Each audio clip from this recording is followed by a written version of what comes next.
સામે જોઈ શકો છો આ છે બદ્રીનાથ ધામ। બદ્રીનાથ ધામ વિશે જો વાત કરીએ તો બદ્રીનાથ ધામ એટલે ચારેય ધામોમાંથી એક ધામ।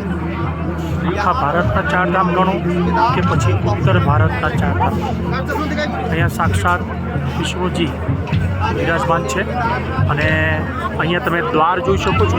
એ જે દ્વાર દેખાય છે ને એને કહેવાય છે સિંહ દ્વાર। અહીંયા આ પર્વતમાં સામે તમે જોઈ શકો છો એ છે નર અને જ્યારે આ બાજુ તમે જોઈ શકો છો પર્વત પર એ છે નારાયણ। એટલે કે એવું કહેવાય છે કે અહીંયા નર અને નારાયણ બંને સ્વરૂપો જોવા મળે છે। અહીંયા ભીડ ખૂબ લાંબી છે, કમસે કમ મારા ખ્યાલ મુજબ 100 થી 2 કિલોમીટર વધારે લાંબી લાઈન અહીંયા જોવા મળે છે। આપણે